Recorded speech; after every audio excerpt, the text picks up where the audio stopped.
Visita stamani del commissario dell'ASP di Agrigento Capodieci alla presenza del sindaco di Ribera Matteo Ruvolo, degli onorevoli Carmelo Pace, Margherita La Rocca Ruvolo, del direttore dell'ospedale Cascio per fare il punto della situazione dopo l'incendio avvenuto nella notte di venerdì scorso e che ha visto perdere la vita un uomo rumeno abitante a Canicattì, Costiga Brussenao, che a causa di una sigaretta accesa dopo una seduta di ossigenoterapia ha provocato un'esplosione, uno scoppio, causando un incendio che ha interessato l'intero reparto. La magistratura ha aperto successivamente un'inchiesta sulle cause dell'esplosione.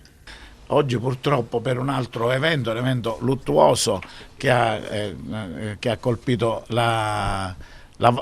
nostra comunità, è quella di un paziente, perché un paziente quando viene in un ospedale viene per essere protetto e quindi purtroppo quello che è successo, siamo qui per cercare di capire anche dal punto di vista nostro interno organizzativo. C'è la magistratura e i vigili del fuoco che hanno fatto tutti gli accertamenti, ma anche noi abbiamo il dovere di capire dal punto di vista proprio di quelle che sono state gli atti che ognuno di noi ha compiuto, se sono stati in linea con quello che è l'organizzazione e soprattutto con una assistenza sanitaria quanto più efficace possibile. Ci mettiamo ora al lavoro, abbiamo voluto aspettare i tempi tecnici dell'esecuzione, diciamo così, delle atti fatti dalla magistratura e dai vigili del fuoco. Io sono rimasto sempre in contatto con la direzione sanitaria del presidio e ho sentito telefonicamente anche i singoli operatori che sono intervenuti e devo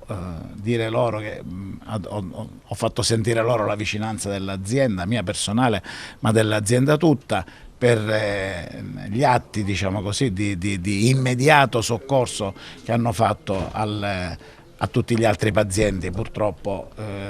il singolo paziente si è arrivati tardi. Sarà la magistratura a stabilire se ci sono responsabilità e da parte di chi sono. Noi siamo qua per lavorare e per cercare di dare la